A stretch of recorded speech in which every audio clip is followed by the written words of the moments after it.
Saya bersama dengan Bang Ali Mokhtar Ngabalin, tenaga ahli staf kepresidenan. Bang Ali, apa kabar?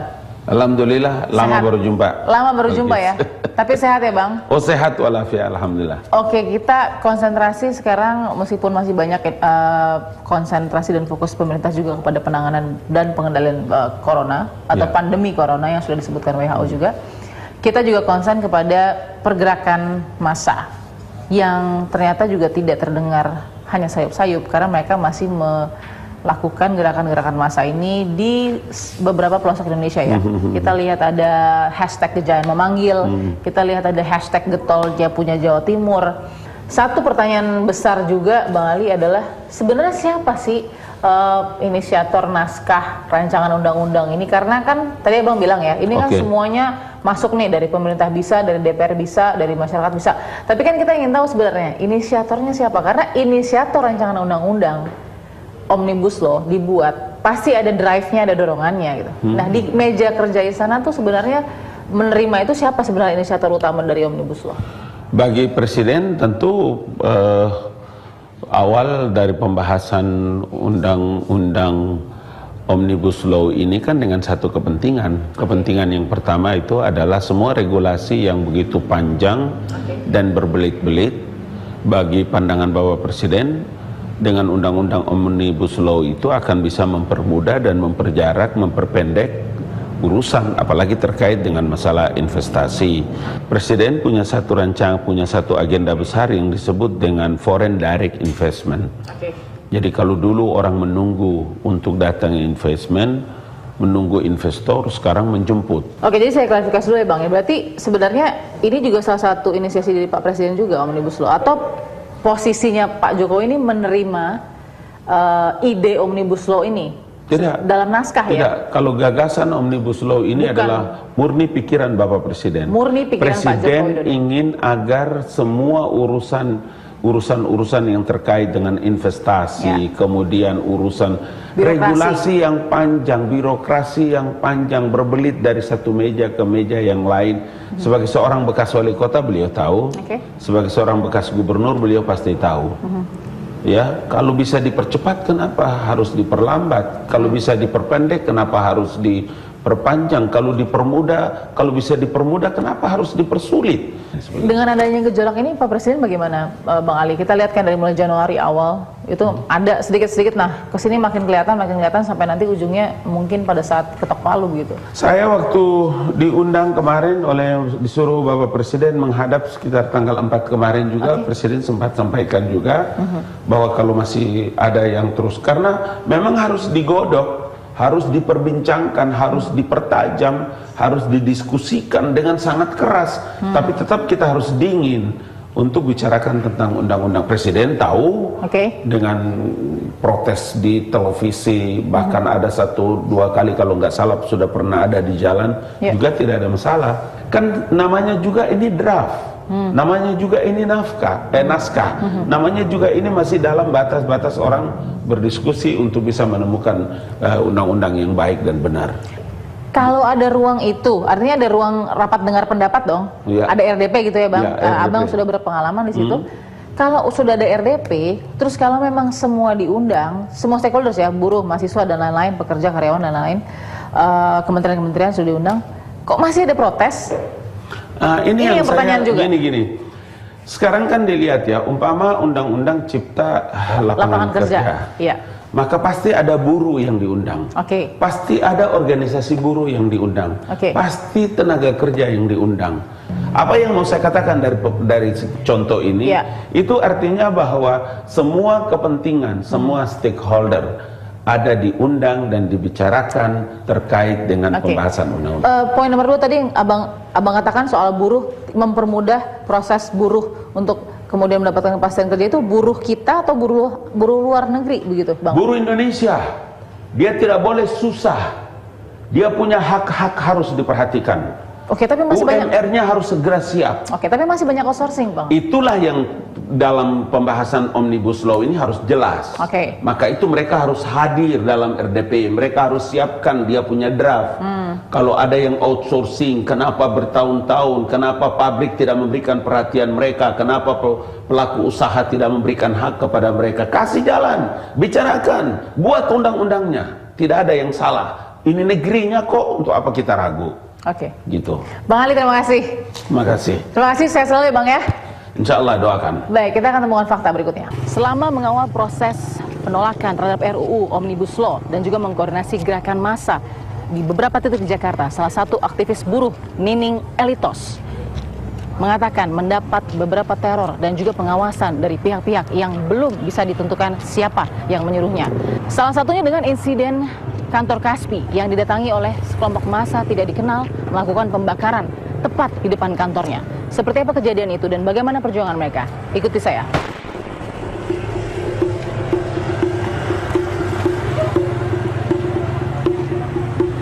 Assalamualaikum. Waalaikumsalam.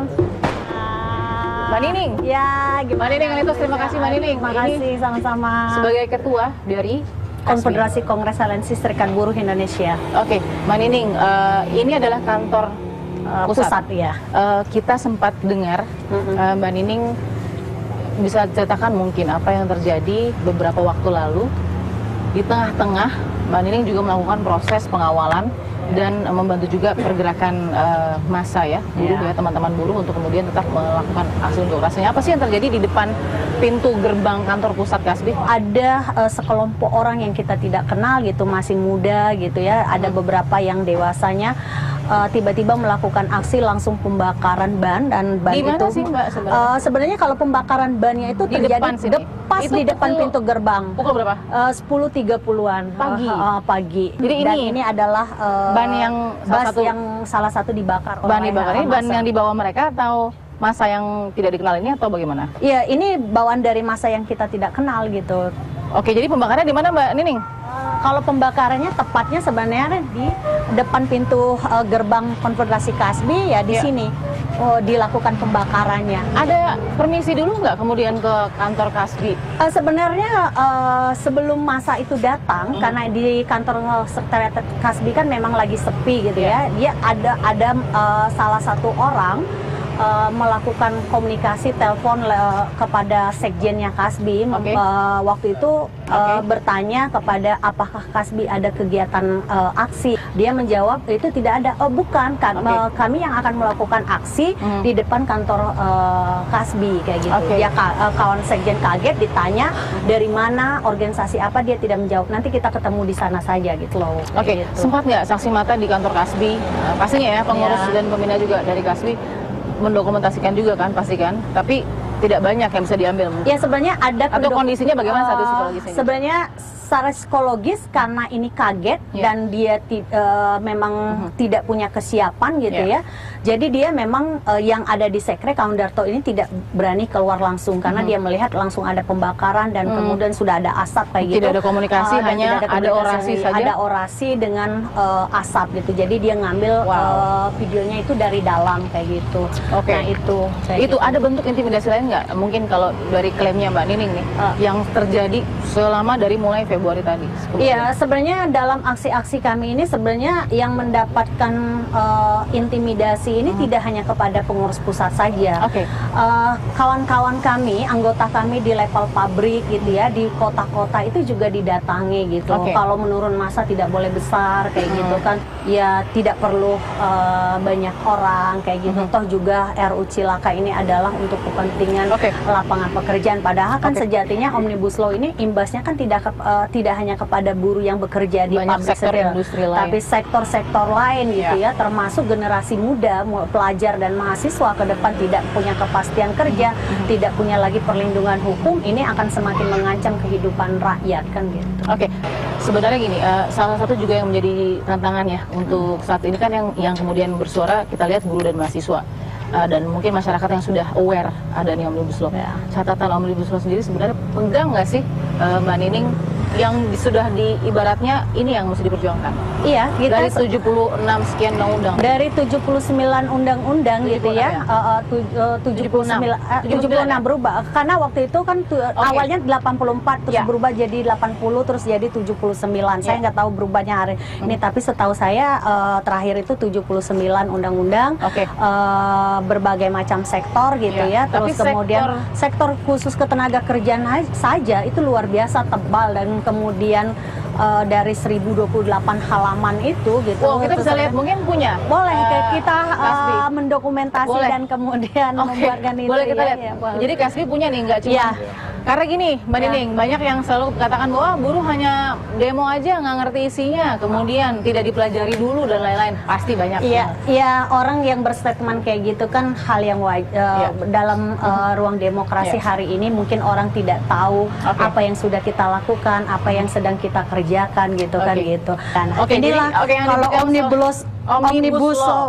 Omnibus Law RUU Cipta Lapangan Kerja. Jadi ini di sektor tenaga kerja. Yang dikompil oleh yang di ke Kasbi. Nah, apa yang coba disuarakan dari buku setebal 1028 halaman soal ketenaga kerjaan? Iya, pertama menjadi catatan kita adalah di mana pertama persoalan proses ya, proses yang memang tidak ada ruang demokratisasi terhadap rakyat gitu ya gitu. Terus kemudian ada berapa pasal yang dicatat oleh Mbak Nining? Kalau di sini ada 165 pasal. Ini kekhawatiran kita, ini kan tidak hanya kalau kita bicara ini baru di sektor tenaga kerja, tapi kalau kita baca di sektor-sektor lain bukan mengkhawatirkan, memang ini mengancam bagi kita semua. Bukan gitu, khawatir lagi levelnya, tapi sudah mengancam bagi seluruh rakyat. Jadi ini kan belum semuanya nih Mbak Nining. Iya, tadi betul. ada berapa pasal yang 165 pasal. Tapi yang sekarang digarisbawahi untuk diperjuangkan. Ya, pertama kita bicara gini, negara seharusnya menjamin bagaimana melindungi seluruh tumpah darah Indonesia. Artinya termasuk rakyat di sana. Nah, kalau kita bicara konstitusi negara, negara harus menjamin pekerjaan dan penghidupan yang layak bagi kemanusiaan. Artinya tidak ada lagi bagaimana negara mengamini tentang persoalan sistem kerja magang, outsourcing, kontrak. Itu kan ketika ini diamini dan kemudian semakin diliberalisasikan gitu, ini artinya negara mengamini tentang perbudakan manusia di atas manusia, kan gitu. Mbak Nining, suara ini kita dengar dan sudah cukup terdengar beberapa kali, karena kan selalu berkala ya aksi unjuk rasa, yang mudah-mudahan jadi awareness dan pilihan masing-masing untuk menolak atau tidak. Itu kan dikembalikan lagi kepada publik ya. Tapi Mbak Nining, dengan adanya intimidasi atau mungkin dugaan teror atau mungkin aksi unjuk rasa yang tadi kita lihat ada buktinya tadi ya, pembakaran ban yang ada di depan kantor Kasbi. Ada nggak rasa ingin stop untuk bersuara pada saat itu?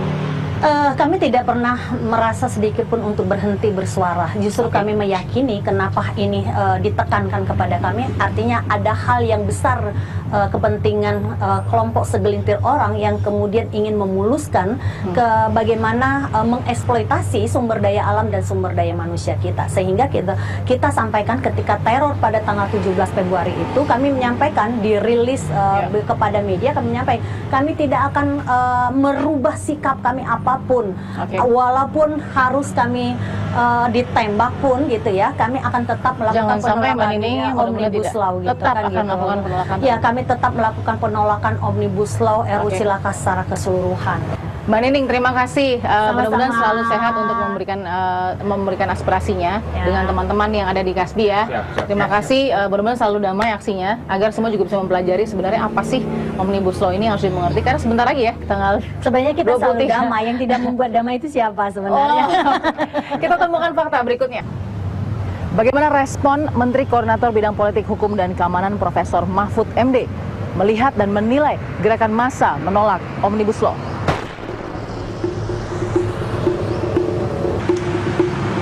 Saya bersama dengan Menko Polhukam, Prof. Mahfud MD. Prof, apa kabar? Baik, Balkis. Saya bisa salaman atau? Ini dah. Oke, baik. Jadi, Prof, terima kasih waktunya. Kita di awal tahun ini cukup berat ya, Prof ya. Banyak sekali yang harus dihadapi ujian-ujiannya. Terus kemudian ini ada lagi gerakan massa yang pasti juga Prof sudah sedikit banyak amati. Iya, ya. menyuarakan soal Omnibus Law. Saya baca beberapa statement Prof. Mahfud yang mengatakan silakan masukan, silakan kritik, tapi kemudian juga harus tetap substansinya konkret. Apa sih Prof dari harapan substansi konkret yang harusnya ada di gerakan massa Omnibus Law ini, menolak Omnibus Law? Rancangan undang-undang sudah jelas dilempar ke masyarakat. Nah itu dibaca, lalu mana yang dianggap bermasalah. Saya mengidentifikasi masalah itu ada 3. Satu, karena mereka tidak paham isinya dan filosofinya. Yang kedua, mereka tidak paham tapi tidak setuju. Lalu yang ketiga, memang rancangan undang-undangnya mungkin salah. Gitu. Ada 3. Nah kalau tidak paham filosofinya, nanti kita jelaskan kenapa ada Omnibus Law ini. Dulu pemerintah selalu dikritik karena perizinan terlalu rumit, sehingga sulit muncul investasi yang menyerap lapangan kerja. Itu filosofinya, ya. Jangan dikait-kaitkan ini mau mempermudah Cina masuk, mempersulit ini. Tidak ada investasi siapa-siapa, Cina bukan Cina, dalam negeri, luar negeri, satu filosofi. Lalu yang kedua, mereka tidak paham, mereka paham tapi tidak setuju isinya. Nah kalau tidak setuju isinya, asal filosofinya paham, isinya mari kita diskusikan. Anda tidak setuju, kenapa tidak setuju? Saya punya solusi ini, pemerintah. Anda tidak setuju apa? Yuk kita pertemukan. Kalau Anda benar, pemerintah ambil, kan gitu. Itu namanya proses perundang-undangan di dalam negara demokrasi. Oleh sebab itu tidak ada masalah. Lalu yang ketiga, memang undang-undangnya itu ada yang salah. Misalnya bahwa PP bisa mencabut isi undang-undang. Nah itu ya pemerintah harus mengakui bahwa itu dikeluarkan saja, itu tidak bisa jadi isi undang-undang. Sebagai pakar hukum tata negara juga Prof, menurut Prof ya, dari sekian banyak, ada yang benar-benar di luar akal hukum nggak sebenarnya? Apa isi? Isi. Ada nggak yang benar-benar, aduh ini nggak, sama sekali nggak? Ada. Misalnya? Itu pasal 170 itu, bahwa ketentuan pasal 169 bisa dicabut dengan peraturan pemerintah, itu kan di luar nalar hukum, berarti salah. Saya katakan di sidang kabinet, kalau ini salah dong, nggak usah mencari alasan bahwa ini apa gitu, wah ini keliru ketik karena salah inputnya, itu kan ketikannya jadi salah juga. Kan gitu. Komitnya teman-teman buruh dan mahasiswa akan terus dari mulai Gejayan, Getol, Jawa Timur, dan kemudian teman-teman buruh di Subang, Kerawang, Jakarta, Cikarang sekitarnya. Kita akan tetap aksi ini Mbak, begitu ya, sampai nanti entah tanggal 23 atau 24 ketika paripurna dilakukan. Dan ujung-ujungnya kalaupun celah itu tetap ada, kan santai-santai saja ya Prof ya, tetap damai saja. Tapi kalau sampai nggak ada celah itu, angin segar itu ternyata misalnya ya hanya narasi saja, mereka bisa sampai ke titik ekstrem pemogokan nasional. Saya pastikan celah itu akan dibuka, nanti DPR akan buka itu, dan DPR sendiri kan juga sudah membuat masalah yang dipersoalan ke pemerintah kan sekarang. Nah kalau ada yang mau terus demo juga boleh. Saya kalau tidak jadi menteri ikut demo, ayo saya ini gitu. Saya juga dulu jago demo. Mas takut pada demo. Jadi artinya nggak mau sampai ada pemogokan nasional karena kan? Diharapkan tidak. Akan berpengaruh kan pasti Prof? Iya. Kalau sampai ke pemogokan nasional janganlah. Gitu. Mari kita bicara baik-baik. Kita juga tahu ada beberapa aktivis-aktivis yang mungkin juga berkoordinasi ya terhadap jajaran mereka untuk kemudian melakukan aksi ini. Boleh atau tidak mereka diintimidasi menurut Prof? Diintimidasi? Siapa yang mau mengintimidasi? Kelompok massa datang ke kantor buruh. Ngelapor ke Prof? Apanya aparat mengintimidasi mereka? Bukan, kelompok massa datang kemudian menolak mereka untuk melakukan, memberikan suara aspirasi untuk menolak Omnibus Law atau protes terhadap Omnibus Law. Iya, enggak apa-apa, tidak akan diintimidasi. Mereka mau mengintimidasi aparat atau apa? Mereka merasa diintimidasi beberapa aktivis. Enggak, bilang aja ke saya siapa gitu. Langsung, iya. Jadi Prof bilang langsung ke saya, nanti saya panggil atasannya. Saya beritahu itu keliru. Ini negara demokrasi. Baik, Prof Mahfud terima kasih. Bagus. Belum juga disahkan, gemuruh penolakan terhadap rancangan undang-undang Omnibus Law kembali terdengar. Kekhawatiran para buruh, mahasiswa, dan juga lapisan masyarakat lain terlihat dalam aksi-aksi di berbagai daerah di Indonesia secara bergiliran. Massa yang menolak naskah RUU Omnibus Law ini menganggap isinya merugikan kemaslahatan rakyat. Mendengar penolakan ini, pemerintah pun membuka lebar masukan, serta kritik agar kelak DPR bisa membuat undang-undang yang baik dan disepakati bersama. Nampaknya kita masih akan melihat beberapa waktu lagi bagaimana semua pihak dan stakeholder duduk dan berpikir matang-matang bagaimana undang-undang Omnibus Law ini bisa menjadi undang-undang demi kepentingan nusa dan bangsa.